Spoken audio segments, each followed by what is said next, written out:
So this is a presentation about dog parks. This is about the good, the bad, and the ugly of dog parks or dog park pitfalls. In our country, certainly in the Bay Area, lots and lots and lots of people take their dogs to dog parks. And in fact, it's one of those things that has kind of grown exponentially over the last 10 years as laws tighten up in different parts of the country about where you can take your dogs off leash. In Marin County, we have open space where you can take your dogs off leash, but there are lots of counties where you can't have your dogs off leash at all. And people know that taking your dog off leash is good for the dog. And so what's happened is that a lot of dog parks are being built. And there are some wonderful things about dog parks, and I'm going to go into some of those. And then there are some not so good things about dog parks. There was a study done. It showed up in the Journal of Applied Animal Welfare Sciences. And it was a very small study about where the observation was made in one dog park to see whether or not there was an increase in aggression amongst dogs in the particular dog park. And what they found, and you don't have to read all this stuff, but what they found was systematic observations made at one dog park over 72 hours across 8 months found that 28 conflicts or potential conflicts occurred. Of those, 14 were clear aggressive episodes. Each lasted less than 1 minute. There were 14 other incidents of possible aggression that were ambiguous in nature. Each lasted less than 30 seconds. And as we all know, most dogs, when they get into a tussle, it's all sound and fury signifying nothing. None of these incidents led to serious injury. Of the 177 dogs observed, only 9 were aggressive towards other dogs. So their results indicate that aggression in limited control dog parks may be relatively rare and probably presents only a limited risk to dogs and their caregivers. In part, this may be because owners who frequent dog parks are self-selecting, self-monitoring, and self-limiting with regard to dog-dog aggression. And all that is absolutely true, but it's not what I'm worried about. I'm worried about the future behavior of dogs that suffer trauma or learn bad habits from dog parks. That's what I'm worried about, and that's what I see. So when somebody comes to us in a consultation, one of the questions that's always on the intake form is, does your dog go to dog parks? Has he, in your knowledge, ever been attacked? And many people who come to our consults have no idea because they adopt dogs from us and they don't know what happened before. But some people do know. And for instance, this past week I had a consult with a woman who unfortunately has a very bad back problem and she cannot walk her dog. So every day she takes her Australian Shepherd into a dog park. And it's actually an interesting kind of situation. I gather she can run the dog when it's in there alone, but she has to go through a gauntlet of other dogs to get there. And every time the dog goes to the dog park, the dog lunges and barks at those other dogs. And the dog also lunges and barks in the car and lunges and barks at other times. This particular dog is not really aggressive, but the dog is learning what I would consider to be bad behavior. And I think that this is not an appropriate thing for the dog to be learning. Nevertheless, dog parks are here. They're not going to go away. They are absolutely wonderful locations for people to get to know other people.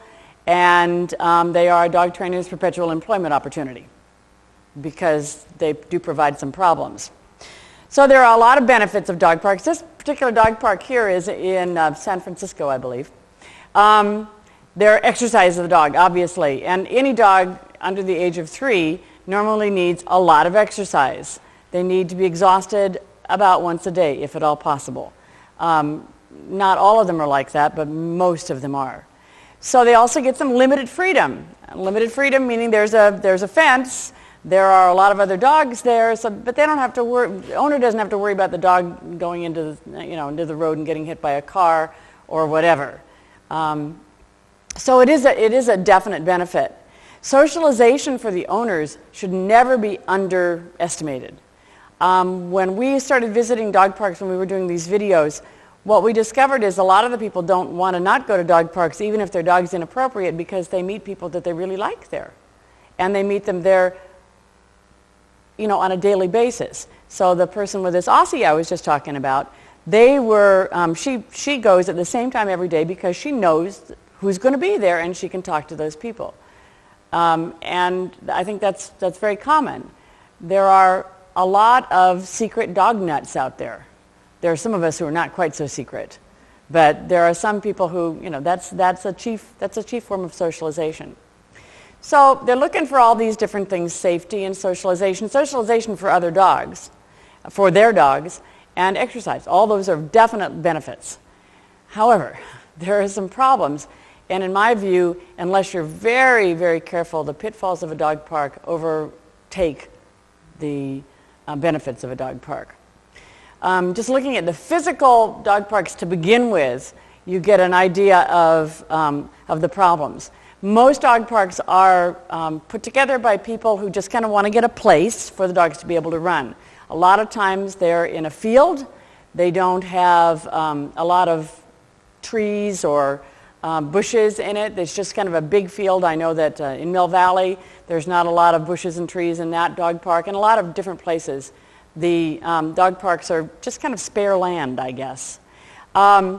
There's often a double gate, because people do know that the dogs need a double gate to go into a dog park, and that's good. But usually the entrance is in plain view of all the dogs and all that are playing in the dog park altogether, and consequently it's a gathering place for all the dogs that are inside the dog park, and that causes some problems. Size and configuration can be a problem. In my view, the dog park should not be square or round. It should be kind of an unusual shape, so that the dogs on one side cannot necessarily see the dogs on the other side. And then the structures inside a dog park can cause some problems. A lot of them have benches, and some of them have picnic tables and things like that. And it would be, in many cases, very stupid for somebody to bring a picnic lunch in to eat in the dog park, because they're not likely to actually get much eaten without a lot of help from all the dogs who are going to be there. So there are, and I'm going to be going into these more or less in depth, there are a lot of different problems that we see pop up, not necessarily only because of dog parks, but with dog parks are great contributors to it. Disobedience, over-arousal, that's excitement that the dog can't calm down. Potential leash aggression, poor greeting behaviors, predatory behavior, fear-based behavior, dogs that want to escape, some kind of aggression that is also caused by fear, bullying behavior, resource guarding, and facilitated aggression. And facilitated aggression is essentially aggression that somebody's helping at.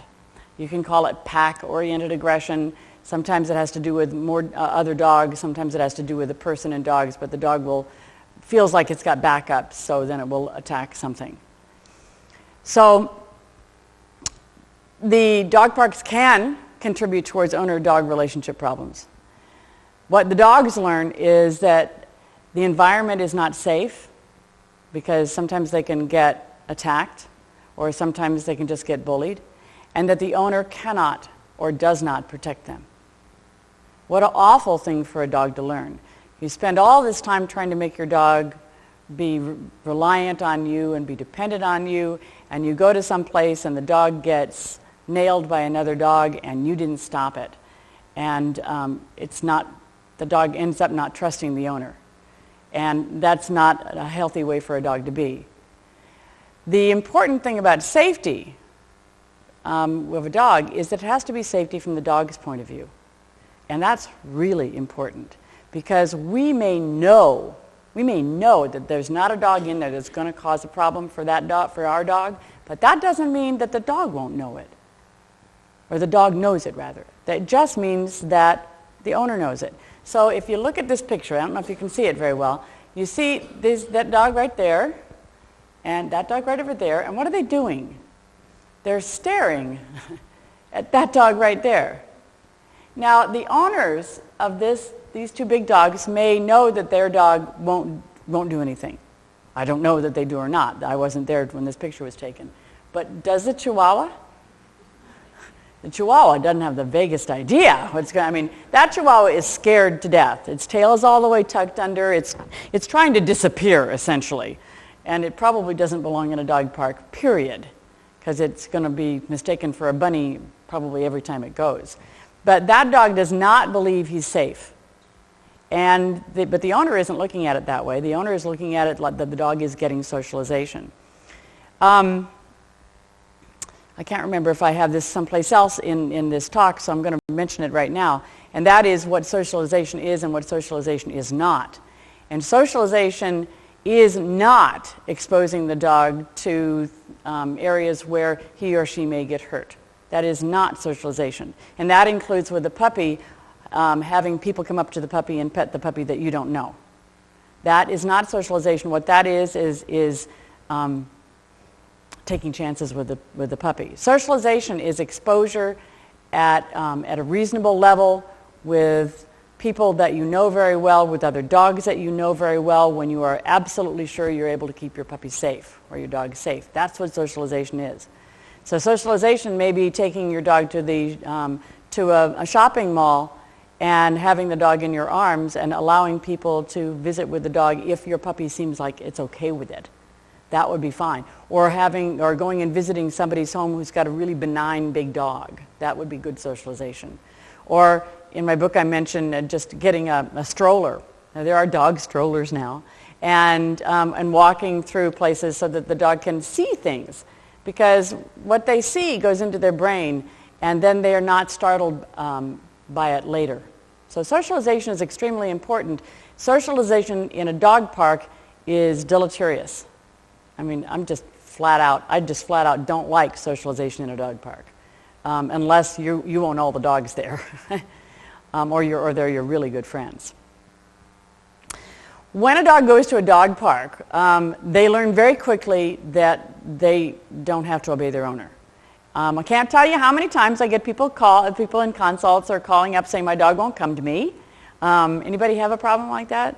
The dog won't come to you when you call your dog? Yeah. I mean, most of them. The dog kind of goes, yeah, I'll get back to you on that, later. But essentially, if you take your dog to a dog park and you call your dog to you, the dog is over there and you're over here and you're calling the dog and you go, come, and they go, no, not going to do that. I had one client who said that they took, her dog took the commands that she gave as suggestions, which I think a lot of dogs do. So they learn that they don't need their owner, that their owner is just going to, that they can cope without them most of the time. They learn quickly that the owner can't catch them, and I think I've got some video here of a dog that's running away and the owner's trying to catch him, and it must feel very embarrassing for the owner. You never see the owner's face, luckily. And they also learn that they're smarter than the owner. I always like to say they learn they're smarter, faster, and more agile, and they learn it in one fell swoop. They can learn it so quickly. Puppies learn it just in a home, but dogs certainly can learn it in a dog park situation. So we don't know whether or not people who come to us because their dog is disobedient have learned it in situations where the person has actually put them into a situation where they do learn, I don't have to obey my owner. Another thing that people do that isn't relevant to dog parks but is relevant to raising pups is they put the dog in a position where the dog doesn't have to obey, and then they expect them to obey, and then they get angry when they don't obey, and then what happens after that is the dog goes, well, if I obey you, then you're dangerous, so I'm not going to do that. So that's an inappropriate type of behavior to have. So disobedience is something that's at the very least a problem. So if you do take your dog to a dog park, calling them to you often is really important, so the dog will come to you often and then go back and play, and then come to you and then go back and play. So the dog learns that coming to you is pleasant and is something that they should want to do. Dogs that go to dog parks sometimes have leash aggression, and leash aggression essentially is what I was talking about with the Australian Shepherd. They bark and lunge and bark and lunge. Many of the dogs that bark and lunge at other dogs are not aggressive at all. They are frustrated.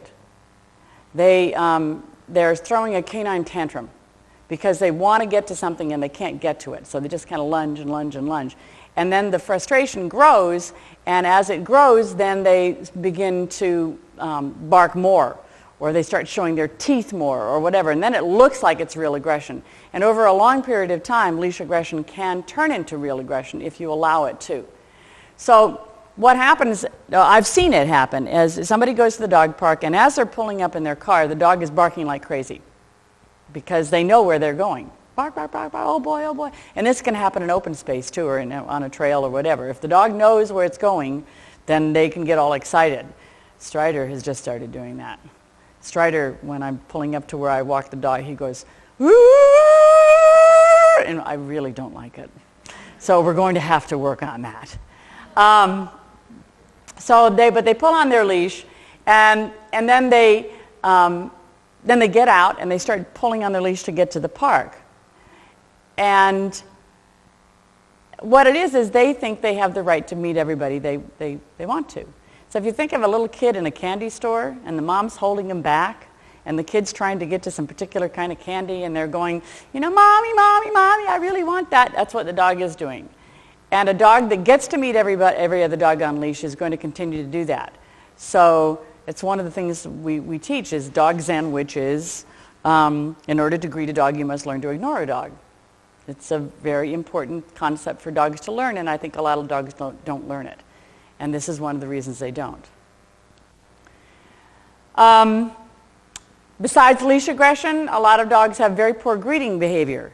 They come in their car, again, they get out of the car, the owner's got them on leash because they're being a good owner and they're going to not let the dog go until it gets into the park. The dog's got itself in a really high state of arousal, and then they greet other dogs and they just go over the top. So gates attract dogs. You may notice that doorways attract dogs. A lot of dogs think that the only things in life worth having are your food and going through doorways first. So what they do is they'll form a little crowd right at the gate, and when a new dog comes in, they all will attack the other dog. They're not literally attacking the other dog. They're not intending to bite the other dog. It's a process of greeting where they're all over aroused. And again, drawing the correlation between dogs and children, if you ever go to recess at a preschool or at a elementary school, you can hear the decibel level. And if you're a monitor, you got to keep it down, because if it starts going higher and higher and higher, someone's going to end up crying. And that's what happens at dog parks, except it's not usually crying, it's more barking and screaming. So the other thing that happens is that, say there's about 5 or 6 dogs that are all playing in the park, and somebody brings their dog in. All the 5 or 6 dogs race over to the park so that they can see who's there. And because there is safety in numbers, when the new dog comes in, they all pounce on him. So what they've done is they've formed a quick little pack, and they're now operating as a pack. So that's called facilitated aggression. It's what I was talking about earlier. So I do believe that the next thing coming up is a video of facilitated behavior at a dog park entrance.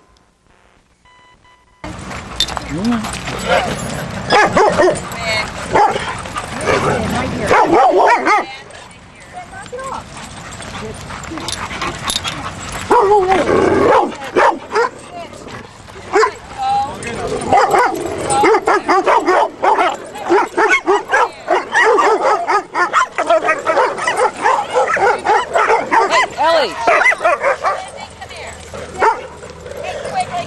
No! Then leave it. Okay.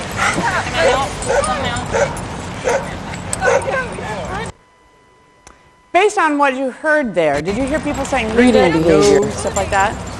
Did it appear to have any effect whatsoever? I don't really think it does. There's some evidence that dogs that are in a state of arousal cannot hear. And it's good to know, because in consults I get people who go, well, I'm calling to him and he just doesn't hear. He can't hear me. And they're right. He can't hear them. So that is aggression that happens a lot at dog park entrances. And if you go to our academy, your first homework assignment is to go to dog parks without your dog. and watch the behavior in the dog parks. And most people, I would say, after they go to the academy, never take their dog to a dog park again. Okay. All right. So another problem that pops up is bullying behavior. And there are dogs that are just bully dogs. There are dogs that really like to play rough and tough, and they body slam each other, and they muzzle punch, and they jump on top of each other, and they mount each other and all that, and it's called bully play. There are some types of dogs that are more likely to do bully play than other types of dogs. For instance, Labradors have a tendency to do that. And they are the most common kind of dog you see at dog parks, and they really love to body slam other dogs. If they're body slamming another Labrador, it's not usually a problem. If they're body slamming a Sheltie, it can be a big problem because the Sheltie does not have body language that's even remotely like that. But many dogs do learn to play like that, and what they do is they don't know that there's a difference between dogs, so they will just try to play bully dog stuff with all of the dogs in the park. Now they might not do it with an older dog who will tell them to go on, to stop it, but a lot of younger dogs they will. Also, bully dogs will often tend to pick on smaller dogs, just like they would in a kid's schoolyard, because they're easy to pick on. I mean, essentially, there is no other reason besides that. It's just that they can. It's like what somebody said about why we punish our dogs physically. We punish our dogs physically because we can. If they were a tiger, we probably wouldn't, because it would, hurt us again. So what they're doing is they've got all these victims that they're playing with, who then learn, of course, that their owners can't take care of them, because the bully bullies the victim goes, well, no, nothing's going to happen to make me feel better. The bullies also practice dominant or domineering behavior. And when an adolescent dog does this, they continue to get worse and worse and worse and worse. If it is an adult dog, then they're usually almost stable. But a young dog, anywhere up to about 2.5 years of age, they can just escalate. The behavior can get much worse, and they will take it outside of the park. They'll meet another dog in somebody else's backyard. They'll go to a daycare. That's their play behavior. That's how they've done it. There's a lot of advice given out by dog trainers to people who get puppies saying, don't play tug of war with your puppy because the puppy will learn it can win. Well, I'm not here to address that, but I can tell you that practice makes perfect. So that if a dog bullies another dog on a regular basis, they know how to do it, and they're going to get better and better and better at it. So it's not an appropriate thing to have them practice. Cutoff signals, I say victim dogs learn that cutoff signals don't work. Cutoff signals are canine signals telling another dog, please don't do that. Please stop. Some of the more common canine cutoff signals are turning away, just turning their head away. Sitting is a really common one. So you might be watching dogs playing, and all of a sudden one dog sits, and you go, why are they sitting? Well, they're sitting because they're going, time out, got to stop now. Can't cope with that right now. Sometimes lying down is a cutoff signal. Sometimes just blinking can be a cutoff signal, which is a pretty subtle one. And I don't know that it works with some of these more bully-type dogs. I tried it with a dog that was going to be aggressive to me once. He was coming towards me growling, and I was blinking like crazy. And it didn't work. I mean, and as far as I know, he still wanted to be aggressive towards me.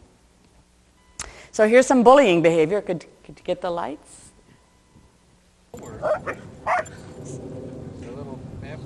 Okay, the dog to watch is the white dog. To go home and work on the exercise.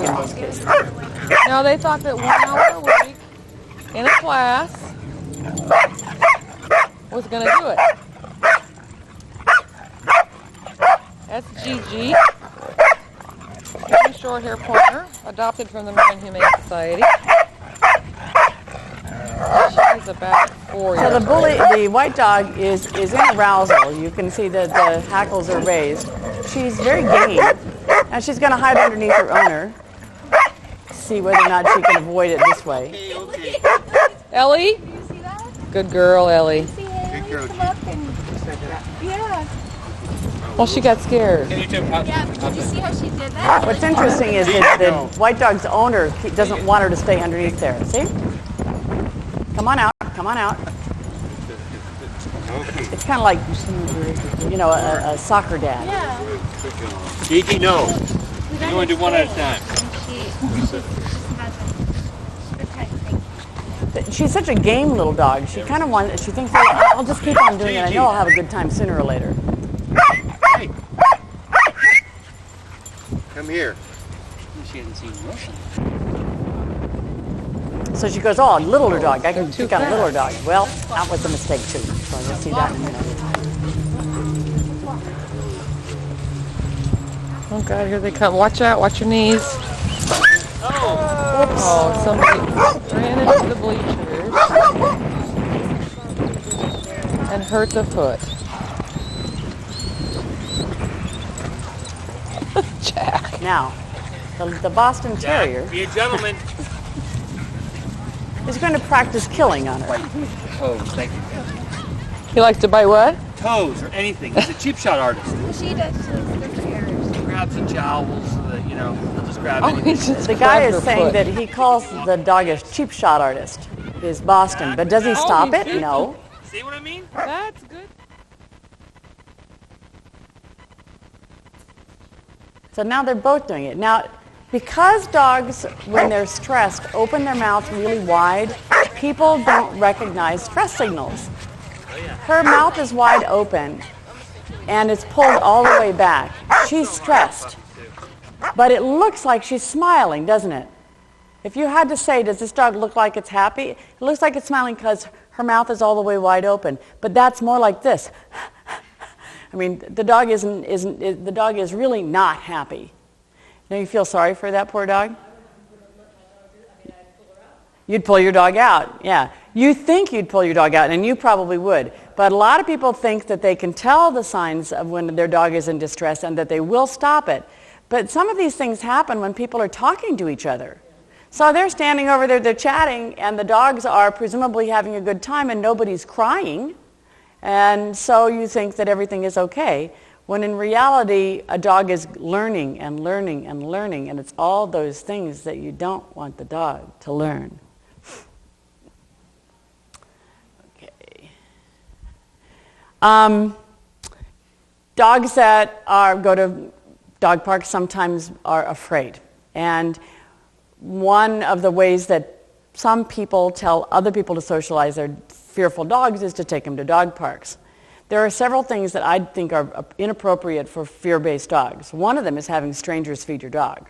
That's one thing I don't particularly care for, because a dog that's fearful has space issues.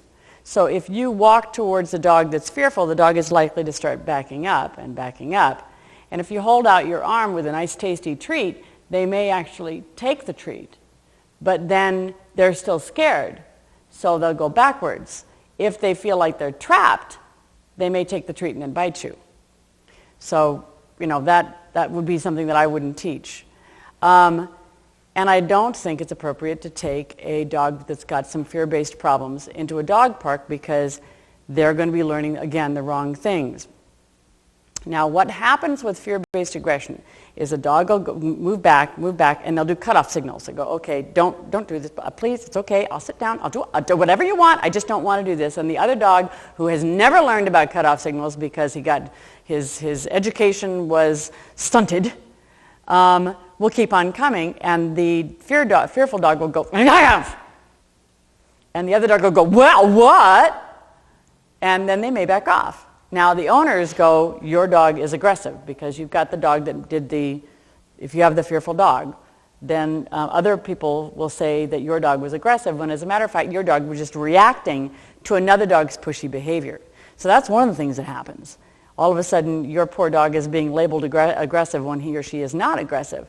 But another thing that happens is this dog, who has just learned, has just had to go to get another dog away from it, now goes, ooh, look. That worked. So the next time another dog comes up close to it, it's going to do the same thing. And by the time that's done that 3 or 4 times, he will start to default to that behavior. So instead of even doing the backing out, they just start to go forward. And over a period of time, and I'm anthropomorphizing here, but I think this is true, after a period of time, what will happen is the dog stops being afraid because the behavior works so well. And then they can become truly aggressive because then they don't even wait for someone to approach them. They go out of their way and approach another dog. And what also happens a lot of times is dogs, say there's a particular color dog that has been coming after this one fearful dog. And it's a black dog. I mean, black is the most common color of dogs. And so our fearful dog now learns that black dogs are dangerous. And if you have an apricot poodle, there's no problem. But if a black dog approaches, there'll be a problem. Because they're very good at learning through trauma. They can learn very well. I know people have, they say, do you think dogs recognize other types of dogs? I don't think they go, there goes a Belgian Tervuren. I don't think they do that, but I do think they know outline. They know what their mom looked like, so they're going to identify other dogs that look like their mother as a dog that is probably benign like their mother, presuming that they had a benign mother. And they can recognize colors and prick ears and all that. Now, Stanley Coren, I believe it was Stanley Coren, did another real quick study of dogs in dog parks as to whether or not dogs without tails and with drop ears got into more fights than dogs with prick ears and tails.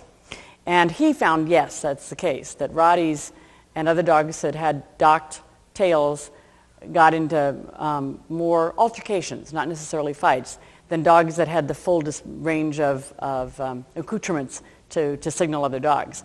I think that it was a very small study. There's not been any proof shown about that, but it makes sense to me. Doesn't it make sense to you that a dog would go, oh, okay, fine, I'm going to learn that that's not a very safe kind of dog or whatever. And they can't read the other dog. Another thing is like black dogs, it's very hard for a dog to read their face. If you actually see, think of a picture of a wolf, and they're light around the eyes here, and they have quite a few different colors within their face. And all those colors are there so the dog can actually speak to each other they signal using their muscles in their face. And you get a black lab, and they don't have any of those advantages. So they may be going, hi, I'm happy, I'm a nice dog, and the other dog is going, I can't see you. What are you saying? So, okay, so this is an introduction problem. I'm trying to think of what this is. And I think I want to talk about it a little bit before we actually go on with it. So hang on just a second. Introduction problems are just that. A dog might be introduced to another dog. I mean, we've all seen this. They'll walk up to another dog and they sniff at the neck, and then they go around and they sniff at the butt, and then they come back around and they sniff at the neck again, and then they just go on their merry way, or they say, well, we're going to play, or whatever they decide to do. But upon occasion, what happens is the dogs don't. They go around, they sniff, and then they get stiff. And then one dog will go at the other dog. And so that's what this is going to be here. You'll see this. I think sometimes it's just this kind of, do I know you? Do I don't know you? Do I know you? I don't know you. I don't think I like you. And then they do it. Or sometimes I think it might be like if somebody that you have just met at a party walks up to you and starts shaking your hand, and they shake your hand, and then they keep on holding onto your hand until it's pretty uncomfortable, and finally you go, excuse me, and you're trying to get away. So I think that both of those things can happen. By the way, you will see that the Dalmatian does show up here over and over and over again. That's because the person who did the filming owned the Dalmatian. So she was sacrificing her dog for the sake of the film. Let's see if it goes. I don't think it did.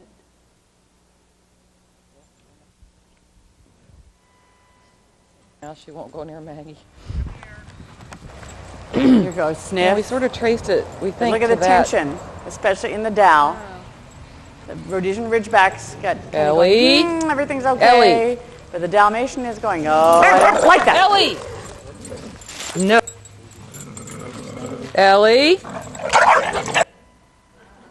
Now, it had to stop right there because Debbie had to go and stop the whole thing, because she didn't want that to continue. But essentially, that's an introduction problem, and you will have introduction problems not only in dog parks, you'll also have them out on walks, all kinds of different places. There are dog introduction problems. And the way around that, by the way, is to teach the dog to introduce itself quickly and then call them quickly. Like we do in our good manners classes, where the dog will meet another dog, meet him again, call back. Then meet him again, and call out. Then meet him again, and by the third time they're going, oh, you're old hat, you're fine, I know you, you're okay. And that often stops the problem entirely. But it doesn't if you're not monitoring what's going on. Resource guarding is a problem that shows up at dog parks with some dogs far more than others. And they can resource guard toys, they can resource guard food, sometimes people. An owner or guardian can become something that the dog is resource guarding. Sometimes they will, if you're in the park and you've got some treats in your pocket, and there's especially a lab because their noses are so good, and they'll come around and they go, oh, you have treats, I think I'm going to guard you. And they don't even know you. So that, resource guarding does upon occasion happen, and when it does, it can be really bad. Now, I've seen dogs resource guard something that's very far away from them. In fact, in another talk, I have a video of dog resource guarding something that's across the room. And I've seen it happen in dog parks where there'll be a chewy or a bone or something. Nobody's paying any attention to it, but one dog in there believes it belongs to them. And so another dog will go in between it and the first dog, and the first dog will attack that dog because there's ownership problems. Most resource guarding is of something that the dog actually has, or it's somewhere that the dog actually is. So a dog that's sitting underneath a picnic table, for instance, maybe setting up a little territory right underneath the picnic table, and they're going to guard that. And that is a resource. That is the most precious resource of all. It's space. And the dog will do that, and whenever another dog comes around, they'll dart out and attack them. And it's a wonderful place to have a resource, isn't it? Because it's underneath the picnic table. Nobody else can get to them. They can dart off, and then they can go right underneath the picnic table again. And they're playing these games of, guess who gets to control everything. There are other dogs who will do the same thing on top of a picnic table. And I think at the very beginning of this presentation, I have a picture of a dog that's sitting up on top of the table. And that is a resource guarding dog. He's very, very proud of himself that he can be up there, and he fights off any dog that's there. The most commonly played game in the whole world with children is King of the Mountain. And it is with dogs as well. They really like King of the Mountain. Sustained arousal is a problem. Sustained arousal is just when the dog gets excited and they can't seem to calm down. Now, when a pit bull gets excited, or a dog like a pit bull, you can usually tell because they kind of give off they might be piloerected, they may have their hackles may be up, their eyes might be dilated, they're just got all this kind of energy and whatnot. But some dogs, it's more internalized, and the dog doesn't look like it's so excited, but it still is. It can take up to 24 hours for full arousal to drop down to a normal level in a dog, which is quite a bit of time. It also is the chemistry of arousal is the same for play as it is for aggression. So, which is, again, if you go back to the children's thing, children's playground, and the kids are going to start crying, that's because they're having a really, really, really, really, really good time, but their arousal level is very high. And one little tiny episode where just somebody hurt somebody else totally by accident can lead into aggression. And that is a very common problem in playgrounds, and it's also pretty common in dog parks. Once aggression has been used, it will continue to be used because a dog will, there is its own reward in aggression. It has its own chemical reward. Okay, so this is an Aussie in a dog park. This is the first scenario is not a fight. But if you look at the lab, you can see the lab is pretty aroused.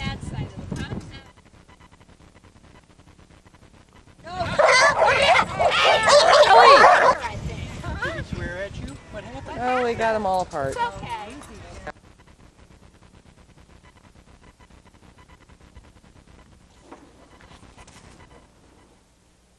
So that's in slow motion.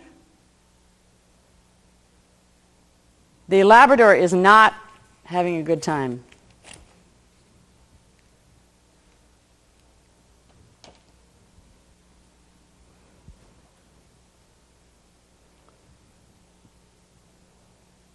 I think this is also facilitated aggression because the people put the pans right on it. Now we tear this apart in Academy, but I didn't want to do it for this. Okay, so now this is the Aussie, and this is about 20 minutes later. You better stay here. Hi. So we embarrassed you. So we come. Good girl. Jax has still got a little thing going with Lucy. Here. Good girl. Good girl. Go. You got a nice recall. Good job, Lisa. A little incident with Lucy and Jax. So here she Got is. herself This is again. completely They kept her at the park for about an hour. wound up. You give that dog a candy bar to get her high like this? Look at her Jax go. is always like that.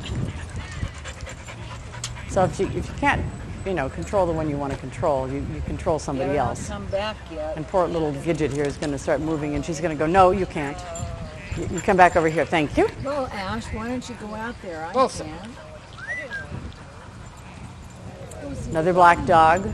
Go check it out. Oops, wrong black dog. Wilson, come. It's fair enough, Mom. Did you see the dog? The black dog put its Nope, head down the that's not ground. Lucy. That is a signal, a cutoff signal. I'm no problem. Don't worry How about it. long now, Danny? Next week? Tuesday? I know. Stop barking, Jack. So what'd you do? You got her out here. Now you and your big mouth, Madeline. Yeah, he can.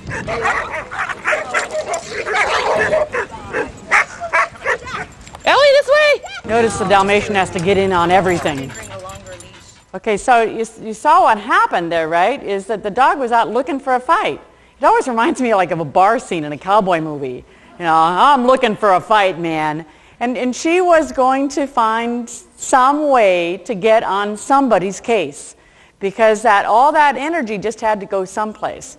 Now, if I'd been there and somebody had asked me about it or whatever, I would have said, what? Take the dog home, right? And have the dog be calm at home. Because no matter what, if the dog is fought, the dog is in a state of some kind. Now, you can also do a Zen down, which is just putting the dog down and holding the dog down until you get a much lower heart rate and whatnot. But really, the thing to do is to take the dog home. That kind of arousal could lead to more fights. And that dog was not an aggressive dog. Did you think that dog was aggressive? She just seemed like a very nice dog, didn't she? And she probably is, just a really nice dog. She got herself into a problem. I actually think, based on the video, that the black dog started it. You guys think so? You want to see the video again? You can watch the black dog. If you want to, I'll play it again. Yeah? Okay.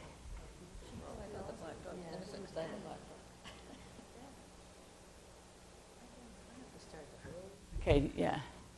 So these dogs are playing, and then the black dog, see how fast the black dog came in? And look at he's piloerected, and the tail is all the way up. And then we get two people touching, and all of a sudden you've got a fight.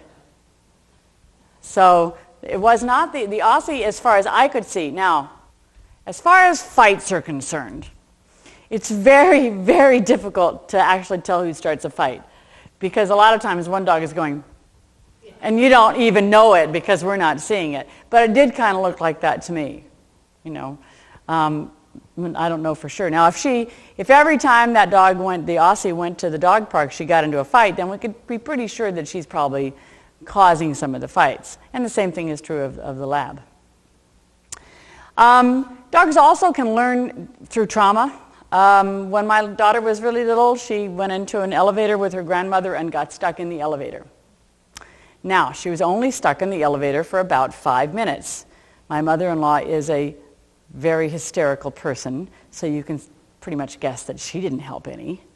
But after that, my daughter was afraid of elevators, and it wasn't until she was a teenager that I could get her back in an elevator. Now that was a pretty minor situation. There was the elevator didn't drop to the ground, there was no shooting, there was no nothing. But for her, it was a really traumatic event, and one that she had a great deal of trouble getting over. Trauma is trauma in the eyes of the animal, not trauma in the eyes of people. Something that you think can be a very minor thing can be extraordinarily big to a dog.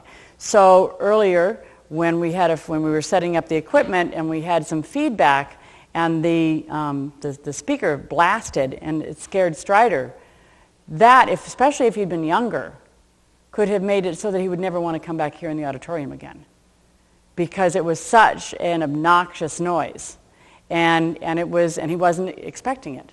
So it was very scary to him. So again, trauma is something that we have to kind of watch out for, and just remember that it's not necessarily what we think it is. So here's some minor trauma. These are our shelter dogs, actually. They're all playing. And, whoops. This is kind of like the little white dog's trauma. Watch out. She's the head bitch over there by that tree. She told him. Did she? Yeah. I missed it. She told Savannah, turned around and told the dog, get out of my butt. They have their leashes on just because they're all shelter dogs, and we wanted to make sure that if something happened, we could stop it. Come with a baseball. Watch out. Get out of the way. Good girl. Okay, good girl. They're using you for a shield, Sue. I only got a bunch of legs. This shepherd's perfect though for bullying. Yeah. Hey, easy knees. What's the one with the beige bottom? The one That lab is so good at stopping. Whoops. Oh, dear. There he is. Oh. He's going to go, luckily he's going to go to people and get behind people and go, something happened to me. And of course, since we're all women in there, we're all going, oh. And he actually did not want to play with the group for another couple of weeks after that. Then after a while, he got over it and it was fine. It was not a major trauma, but it could have been a major trauma for him. And I think that if he'd been injured, I think it probably would have been. Now, what do you do in the case of a trauma? You do what you do with a kid, and you say, okay, we're going to get back on the horse, right? Only you don't have to do it you can do it in a very nice way. You don't have to kind of put them right back in that same situation again. You go for a walk with a lot of other dogs so that they see a lot of other dogs on a regular basis and don't get slam dunked someplace. So that's pretty minor trauma. And then, now this is major trauma. And this is very poor tape. I'm sorry, this is old tape. But the beagle is the one that's really, there's a lot of bad video, a lot of bad actions in here, but the beagle is really getting nailed. And the owner's trying to help by petting the beagle when it's down.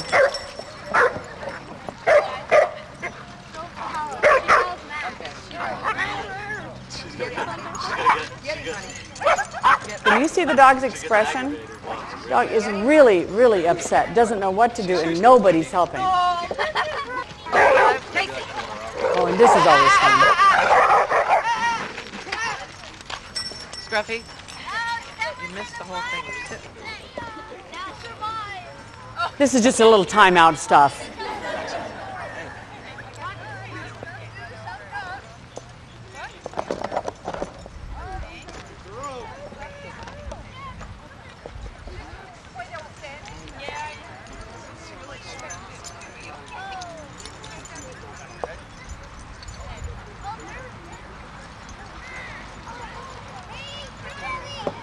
I can't remember if this is the long piece or not. Oh, then here's this dog also is getting terrorized by the little weedy. This dog, when it was coming in, the black dog, they opened the door to have it come into the gate, and the dog tried to run away. So this dog does not want to be here, and the owners are thinking, "Oh, look at this dog learning that I can run away. I can get away. Nobody can catch me. Nanner, nanner, nanner." And this counter conditioning essentially is that we told a guy that he should take his dog to a dog park, sit outside, and give the dog treats because the dog is dog aggressive. So he misheard us and went inside with the dog on a leash, on a gentle leader.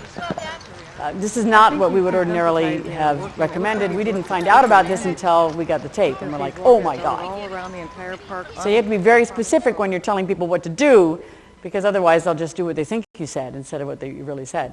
So could you see how traumatic that was for those two dogs? The little beagle, who then developed aggression problems because he stopped trusting other dogs, and then the little black dog, who obviously did not want to go in there at all.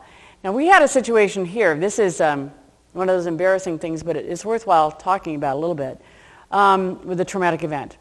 We had a dog that we were testing, and during the test, the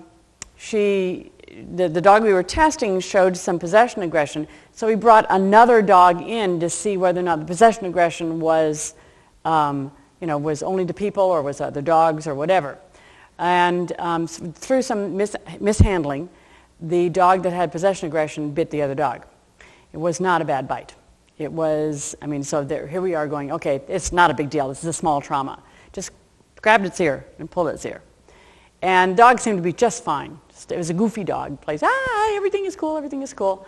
They're in class now. The dog was adopted. The dog that got bitten was adopted. He's really a sweet dog.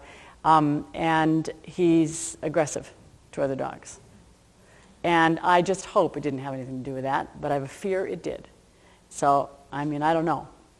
The responsibility is amazing, isn't it? What we can do and not do for our dogs.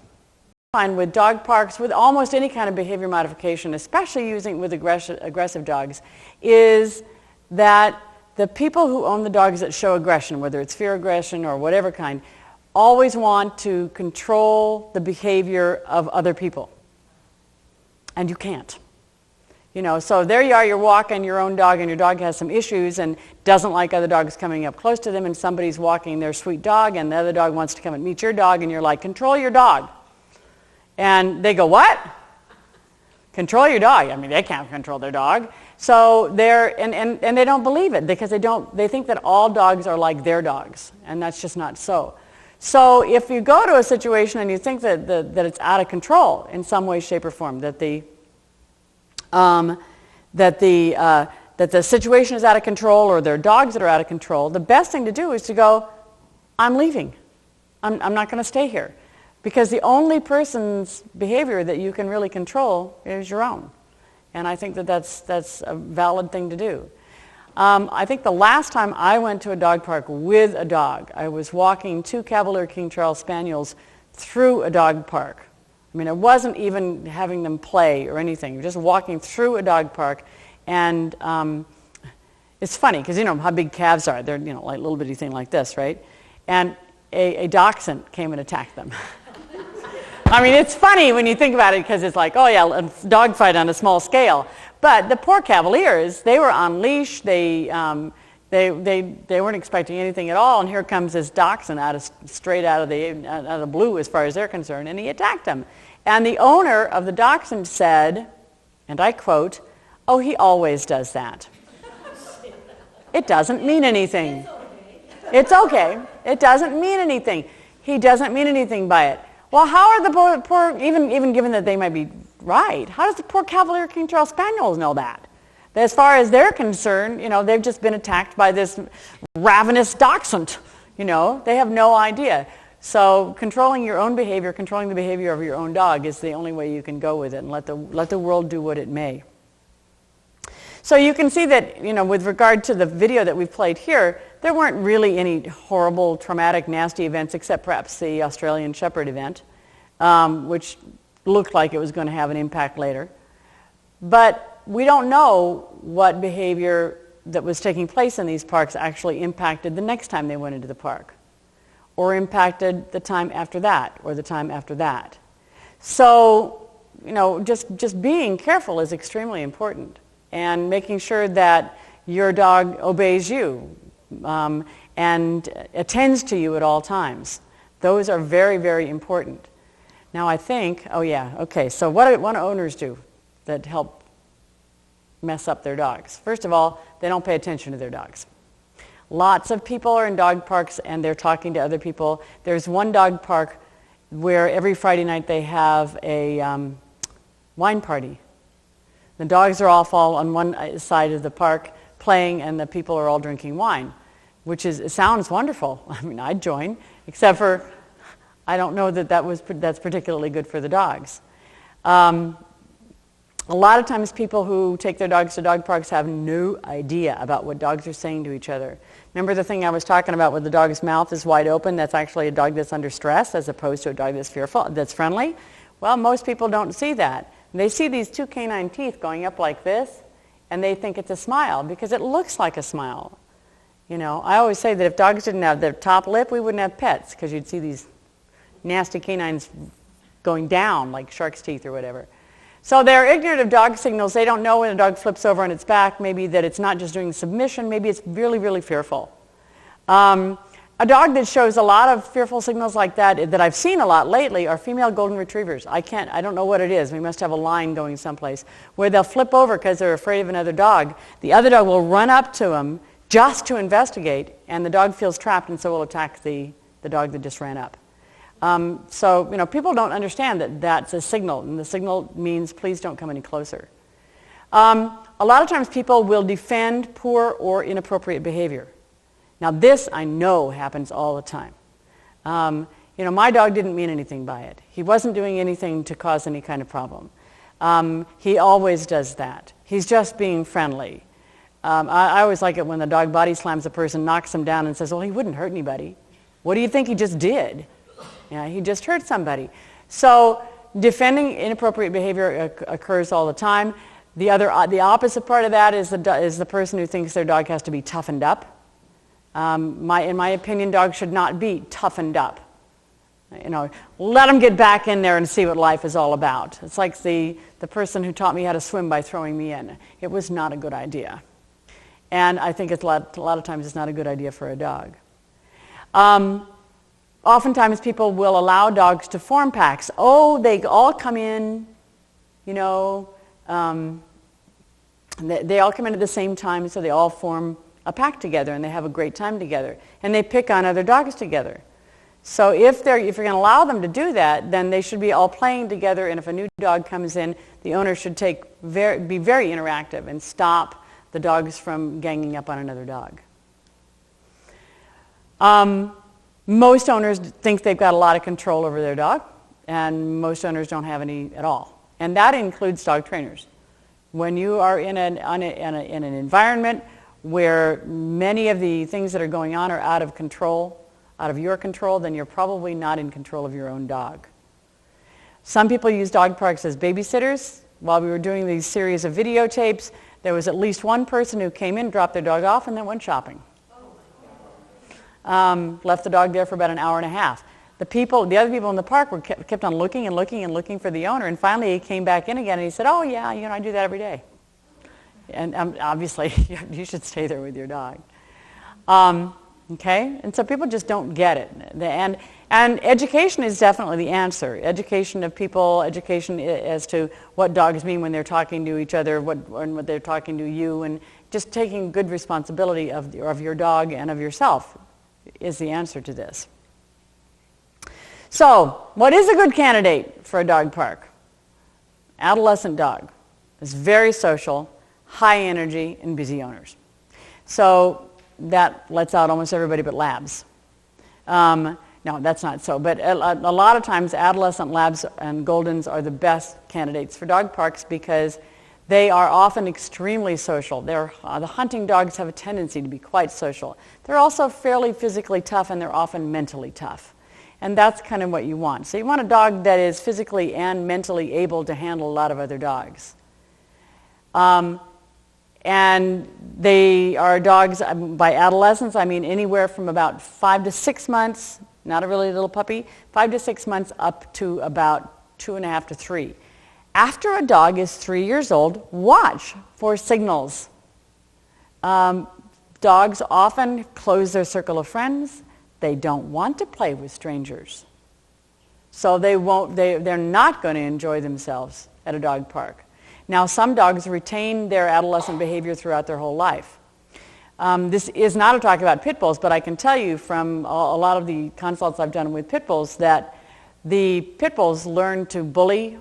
They often play very rough. They love other dogs, and they play rough and play rough and play rough. And right around the age of 18 months, that rough play turns into aggression.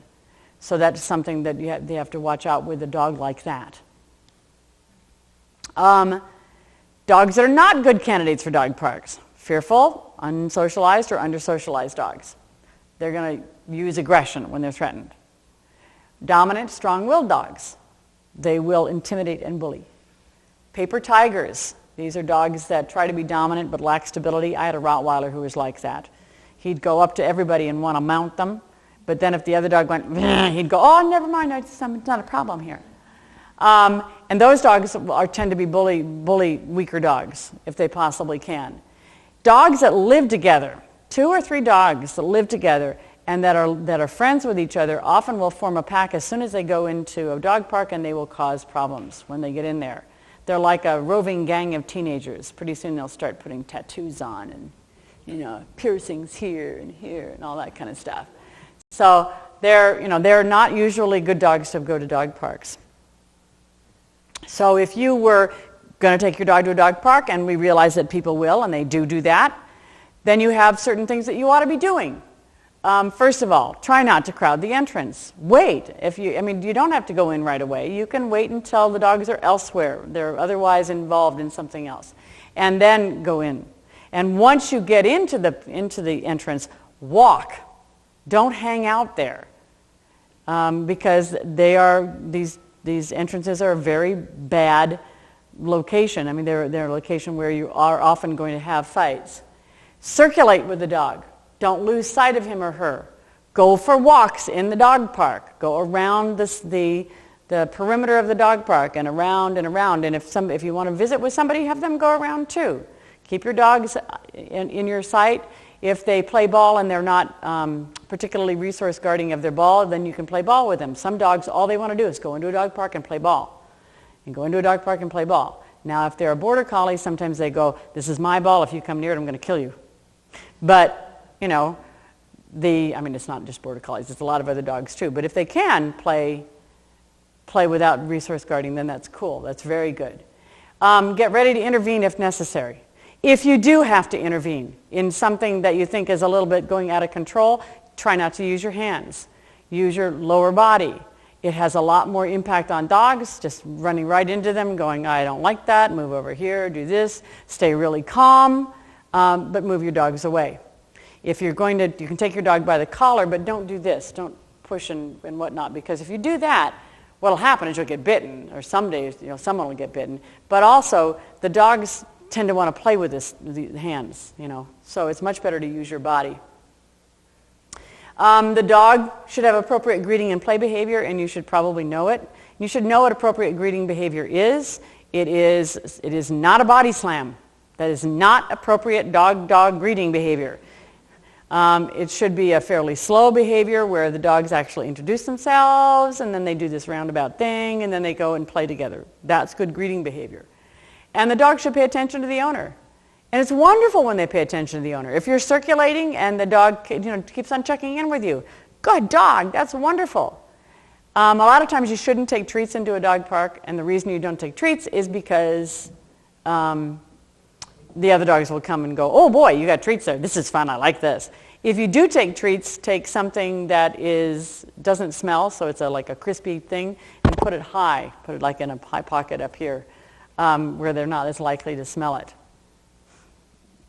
Don't take peanut butter and jelly sandwiches into a dog park or, whatever. Owners that are informed are aware of their dog's limitations and weaknesses. They know if they've got a dog that's got some fear-based behavior, and they will be watching for it. They have voice control or will intervene if it's necessary to do that. They will leave the dog park in order to protect their own dog's safety. And that's really important because an awful lot of people will not do that because they're embarrassed. Another dog owner might go, oh, that's not a problem. The dog is just fine. There's nothing happening here. But if you can say, you're probably right, but I'm going to leave anyway. And, Or you can just say, I've got another appointment, whatever. Embarrassment is not a good reason to stop modifying your dog's behavior. I have a lot of clients who have aggressive dogs, and whenever the dog aggresses against another dog, this may just be leash aggression, then they start punishing the dog. They know it doesn't work. They've been doing this for the last 5 years, and it's never worked. And the reason they're doing it is because they're trying to please or trying to fulfill the expectations of the other people who own the other dog. And it's just not a good training tool. Embarrassment is not a good training tool. Neither is guilt, for that matter. Know what kind of equipment is appropriate for dog play. Prong or choke chains are really bad. Choke chains can kill a dog. They're worse than prong collars. And I'm a little bit iffy on martingales, which are the ones, the limited slip collars, because they can get the collar caught in their, one dog can get it caught in their tooth. So if you're right on top of it, you can pretty much do it, but I'm still a little iffy on it myself. So the responsible use of dog parks falls on their owners and on their ability to manage their dog effectively. And I think that we have to realize that if you go to a dog park, that means you. That means that's who is in charge of making sure that everything is okay. The guilt factor. Do dogs really need to play with other dogs? No. Certainly not as they become an adult. I think it's great if they got a few friends. That's wonderful, but they don't have to have a lot of friends. Do we go to parks and play? We go to swings and all that kind of stuff? Once we're an adult, we tend to not do that. We meet people slowly, and they become friends over a period of time, maybe from working with them or whatever. And so I don't think the dogs have to play at dog parks as long as they get the exercise, and so as long as the owner is capable of giving them that exercise. Because what they need is exercise stimulation, companionship, human companionship. If we didn't want them to have human companionship, we wouldn't have taken them away from their moms at 6 weeks. We would have left them with their moms, and they could socialize with their moms and be, friends to other dogs. But instead, we pull them away at 8 weeks, and they become our companions, and that's the primary companionship that they should want and that they should have. And in our county, at least, a lot of people feel very guilty because they don't think that their dogs are socialized with other dogs as much as they ought to be. And sometimes when I'm consulting with someone and I'll go, your dog is not a good dog park candidate, they are totally relieved. Totally relieved. Thank God I don't have to do it because I was a nervous wreck the whole time I was there.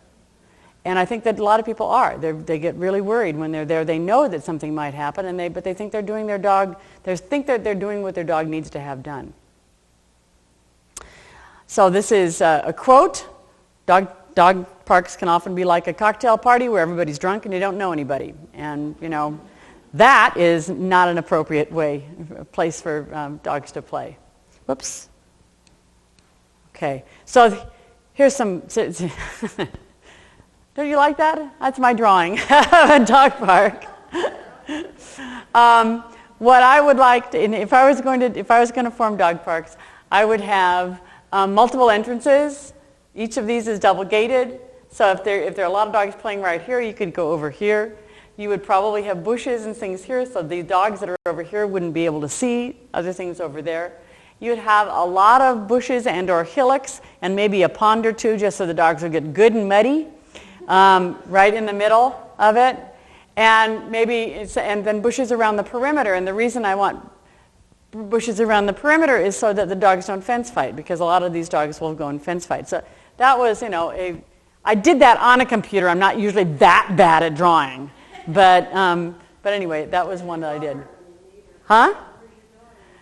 Yeah, yeah. Robin could have done a much better job, I think. My daughter. Here's another design, and this would be fenced in the middle here to encourage moving around the park. And if you had, so that they don't go crashing right towards each other, and if you had, for instance, a gating kind of thing here with some bushes, then you could have small dogs playing inside as long as there are bushes around. So it's things where you're really thinking about what the dogs do that is not appropriate, and to try to work your way around that so that the dogs are actually playing in a place that you've designed. Y'all remember the old playgrounds for children? All the equipment was metal so that it wouldn't rust, but of course it was lethal to children because if they'd fall, they'd knock out their teeth. My brother lost his teeth playing on something like that. You know, now plastic is so much better. Of course, he didn't have plastic back then, or not as much. But at any rate, we should be doing the same thing here. Not just this is a plot of land that we can turn into a dog park, but this is a plot of land that might be a good beginning for a dog park. What should we do to make it be better? And I think if we did that, we'd be much happier. Other things that you could do: ponds, other water for play and to prevent charging, and different parks for large and small dogs. Anything and everything to keep people moving. I don't know what you would do, maybe little trains. I have no idea, but something to keep people so they keep moving, so the dogs have to keep on checking in with them. Those are all the things that you want. And here's to leave you with a scene of mass chaos. These are a whole bunch of dogs having a very, very, very good time. And I think that's it.